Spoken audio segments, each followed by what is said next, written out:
Welcome back everyone to my Let's Play of Dragon Warrior 4 for the Nintendo Entertainment System. Last episode, we ended up getting the Pataquí route from the cave to the south of Soretta here. And now, we're going to head back to that cave just to get a monster that didn't pop up there. There's another monster that I originally read was supposed to be in that cave, but on further investigation I found out that that monster only appears in the area to the north of the inn where we got Hector. So I'm going to be going back there to grab that monster to, fill out the bestiary. Not that they really have a bestiary in this game, but I like to show off where all the different monsters are. So if you're playing one of the remakes that actually do keep track of monsters, you'll be able to, find all the monsters. So there's a few monsters around here that we didn't get. Well, we did see them, but I didn't put their stats on because they were with another monster. So those mage toadstools, I put another monster's stats on when we fought that one. So we'll run into it here.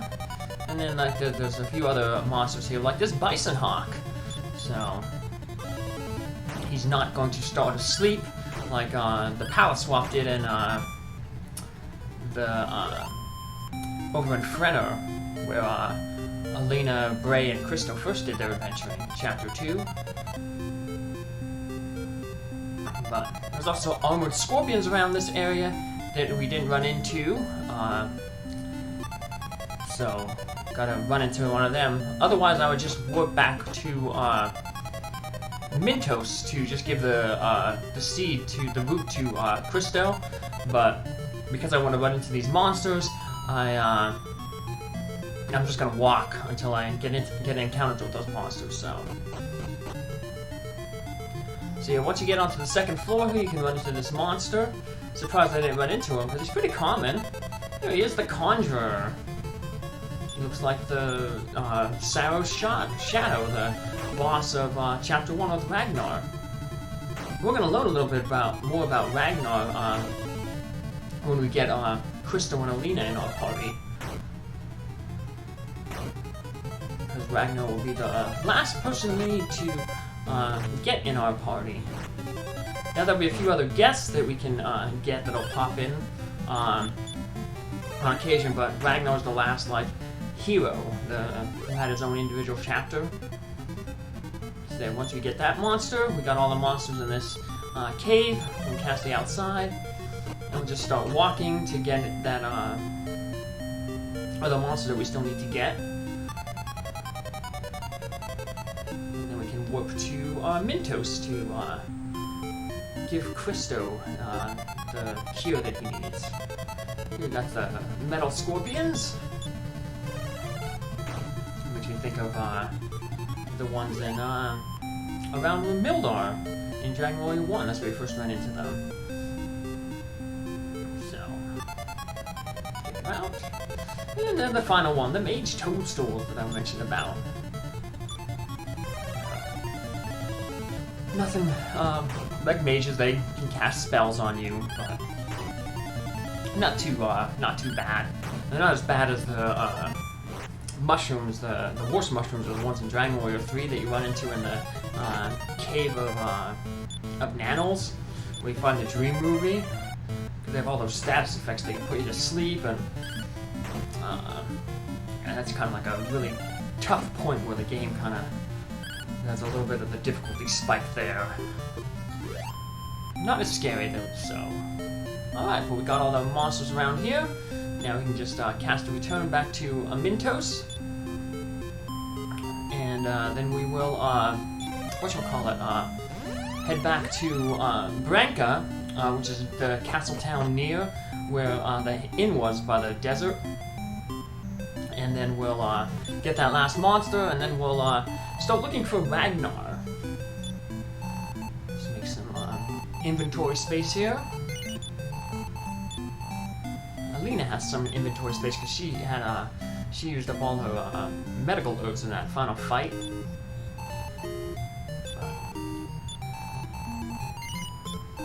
got some mystic acorns there. I'll end up, I think I'm actually gonna end up using them on Mara. I said I was probably gonna use them on I'm probably gonna use them on Mara. I said I was gonna use them on Nara, but Nara's not really using her MP all that much, where, Mara tends to run out of her MP. She's casting a lot of offensive spells. So, where, Nara's doing more like attacking. You found the Pataquay root? I couldn't find it myself and returned empty-handed. Ungrateful. Crystal needs the root. So we just go over to him, select the item in our inventory, and just like how it instantly grew up from the seed, it's basically going to instantly cure Christo of his illness. Christo's complexion returns to normal at once, and he recovers. Princess, you're fine, Christo. I'm ashamed. I'm the one who should be looking after you. Don't worry, Christo. Let's resume our journey to find Necrosaro. Cosmo. What's the matter, huh? Cosmo too? Necrosaro? I heard Necrosaro destroyed the hero's village. Is Cosmo the... Really? And then we should journey together. Lena's party joined the hero's party. Yeah, if you don't have Bray, if you didn't get Bray, he would join right here now. But we got him because, like I said, he proved very useful in that, cave. Please wait. I'm sorry I eavesdropped on your conversation. I didn't know that Cosmo was the hero's team to save the world. A man named Ragnar searching for the hero once stayed with us in. He was going to a country called Keelan in the far west. Now, we're going to head to the far west, but we're going to get there by going to the east. If we do, the quickest way to get there is to warp to Soretto, where the root was, the Pataquay root was grown, and then just take the ship to the east. And that'll get you there quicker. So, we're going to lose Hector here when we leave this town. Hector will leave our party. But that's okay that we're losing him, because we have so many other, you know, characters that joined us now, so... Excuse me, everyone. I know I must take over my father's inn someday. I've decided to study management under Old Howden. Goodbye, Primrose. Goodbye, everyone. Best of luck. And he leaves the party. Well, at least he lets us keep his wagon and, stuff. And his horse. And there he is. He's, running the inn now. Hello, it's me, Hector. See, I'm working hard. Good afternoon. So, stay here. Just heal ourselves up. We're going to, equip, Alina with some stuff. We'll give her that, headband, the gold beret that we found in the lighthouse. And, we'll also have to give, meteorite armbands to, Christo and Alina. And then we'll just have to get one more for Ragnar when, it's his time to, whatchamacallit, join our party. So, go back to, Endor. We can, they cost 4,000,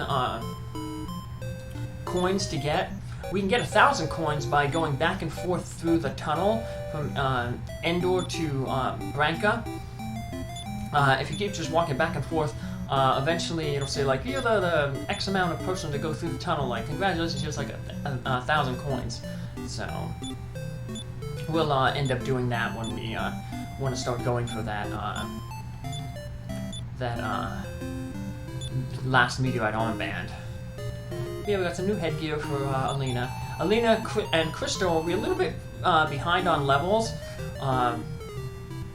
compared to other characters, but they'll gain some decent experience. We'll put them in our party. They'll gain some decent experience to catch up a little bit when we're fighting these monsters, to find that last monster around Hector's father's inn.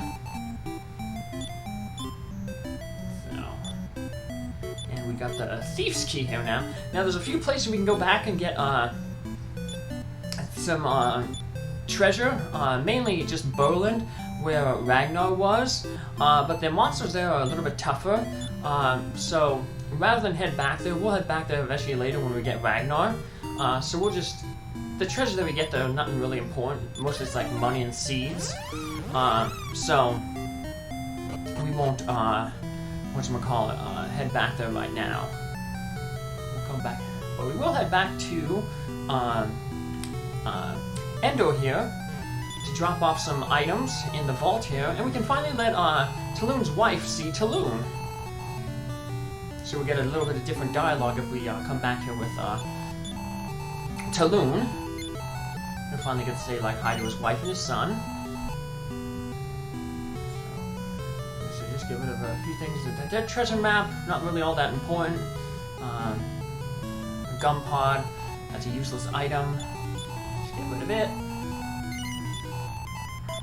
And then, like I said, then we'll warp back to Branka and get that monster. Now, it's kind of a rare monster. That's why I didn't encounter it when I was first going through.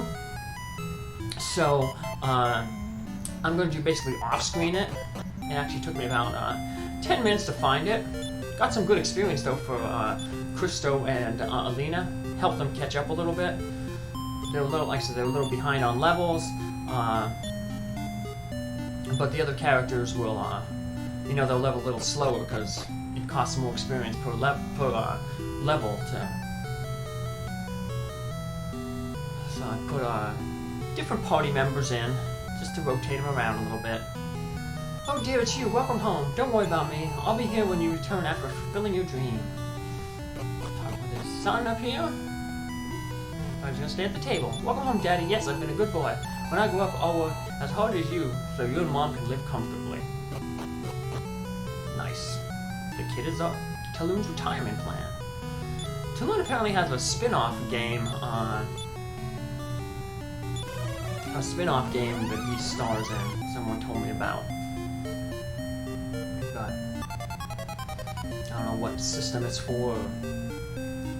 But alright, so here's where the area where we kind of want to try to find this last monster. It's called the Mandrake. It's one of those carnivore type plant palette swamps. So like I said, I was farming here for about 10 minutes, maybe a little bit more. So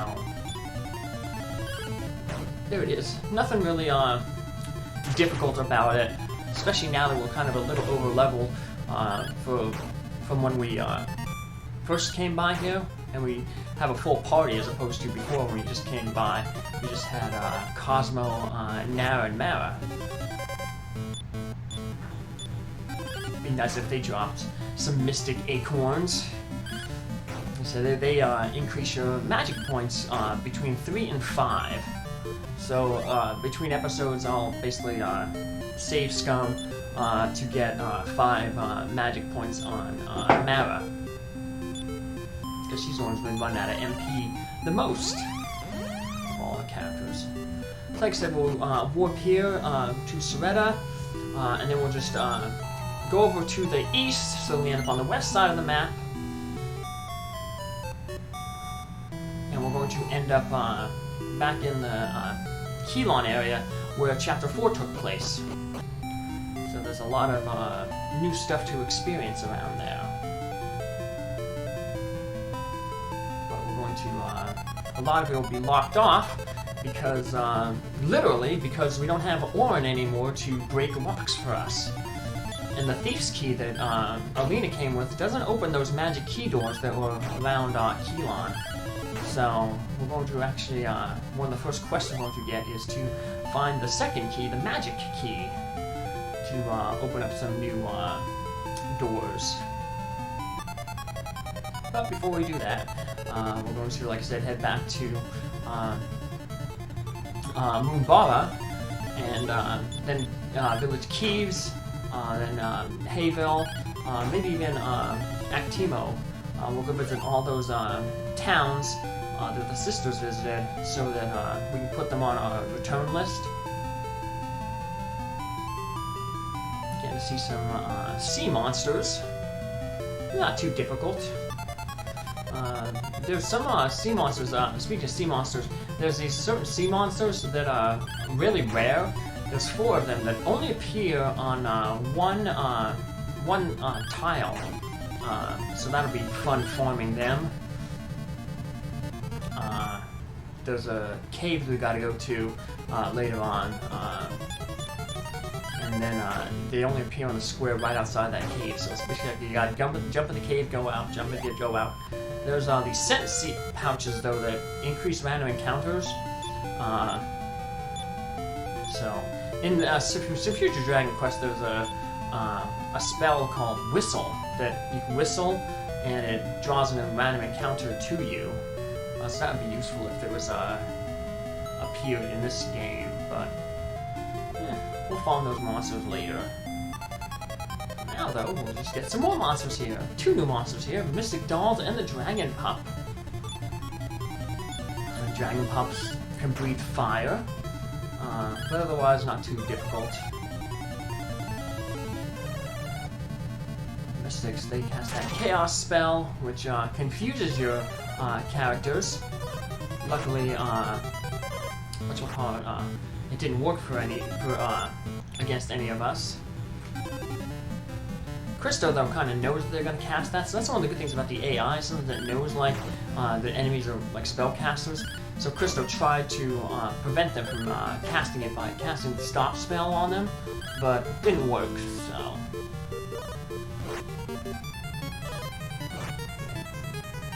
What enemies around here? Let's heal lean up. See, sometimes a side effect of that Staff of Jubilation that Christo and Bray have equipped is when they hit an enemy, they'll lose their tone, they'll smile. And we gained a level. So let's head into the town here. And we'll notice a lot has changed in this town. So we'll explore during the day and the night. Well, just mainly explore during the night here now, because there's a lot to explore. The king must be outraged that I didn't take Lynn to the castle. Remember the king, Balzac, he needed the essence of young girls to complete the secret of evolution. Apparently he underwent a little bit of that secret of evolution, which is why he was, like, quite powerful, but he still wasn't powerful enough to defeat Orn, Mara, and Nara. But he'll make a return. We'll also run into Kelon, Balzac's like master, who appeared at the end of the chapter, who defeated Mara, Nara, and Orn. We had that unwinnable battle. We'll end up fight him later on, but it'll be a tough battle, but it'll actually be beatable. And here we have Panon. He's basically a comedian, and he is basically the showrunner now instead of Mara, the dancer. And apparently he's so good that nobody else is getting a turn. There was a guy on the outside who said, like, oh man, I couldn't get this on stage last night. When was I going to get my turn? This lady will have a similar complaint. Thanks to Patton, our shows have sold out every night. Will I ever have my turn on stage? I'm discouraged. Hello, you've come at the right moment. I have a tale to tell. Would you hold the edge of my coat? Yes, that's right. Are you ready? Get your hands off my tail. That was pretty terrible. Anyway, Panon will be a NPC. We can get him to join our party a little bit later. Because we're going to need, there's going to be a king who's kind of depressed, and he needs a joke to get him out of his depression. And so we're going to come back here to recruit Panon. Normally you don't keep him in your party for long. You usually just get him, warp to the castle, have him tell the king the joke, and then he'll leave the party. But Panon can actually be pretty decent, mainly because of the sword that he comes equipped with. He comes with the Sword of Lethargy, which can put a monster to sleep when they get hit with it, or it can be used as an item to cast a sleep spell. It makes some bosses much easier. I know the speedrun will keep Panon around for a little bit, just to have that free Sword of Lethargy. they would have base, because you're not really doing a lot of leveling in the speed run. So you're fighting bosses at much lower levels and strength. So you'd end up having the hero, Ragnar, and Pan in your party, all with a Sword of Lethargy, and you have a good chance of putting bosses to sleep so they can't hurt you. That way you can take them out at a much lower level. This lady says to come back alone, and we can come back alone and we get different dialogue, and you get different dialogue if you come back alone as a male character or as a female character. So we'll come back with alone with both of them. And to do that, we just have to go outside into the wagon, select the tactics, change members, and put just one character in your party, and then hit the end button. So I'll do that real quick here. Do it twice. Go to tactics, go to change members, select one character, we'll select the male Cosmo, and then we just hit end. Now we have a one-person party. And we'll do the same then with Alina. Like I said, it doesn't matter what male you use, what female you use. You just have to come in and this is a Puff Puff room. Would you like to try it? Puff Puff? If they know, says come back later. Basically, it's a type of massage. It's a common thing in in future Dragon Quest games. So yeah, you come back and there's a male, you get a massage from that lady, the Puff Puff massage. If you come back with a female, you won't get the massage. You should just say like, basically don't become a Puff Puff girl. It's a hard life. So let's put a female in there, Alina, Mara, or Nara, anyone will work. But Alina's near the top because she was just recently in our party. One of the enemies in the sea could have dropped these stiletto earrings. They're basically the best weapon for Princess Alina. And they're like the Falcon Sword, where they have low attack power, but they allow Princess Alina to attack twice in a round. And Princess Alina is going to get like really high critical hit rate later on. So that'll more than make up for the lack of damage that those stiletto earrings do. So yeah, they're basically her best weapon then. You have an interesting little party combination here. The Group 2, Chapter 2 hero, and then we'll throw Talon in there. Put Talon in the front because he has pretty high offense. So we won't be able to control any of these characters in battle, but I figured let's give them a chance to shine, because we've had the hero, Mara and Nara, for so long, adventuring. Let's let the other folks get a chance. They'll still gain experience because they're in the wagon, as long as we have the wagon with us. So like on the outside, some dungeons you can take the wagon into, some you can't. So I think the next dungeon we're going to, though, we'll be able to keep the wagon with us, though, so everyone will get experience. But we'll get into that dungeon in a little bit. But next time we're going to just explore this town in the daytime. Take care, have a good one. See you then. Bye.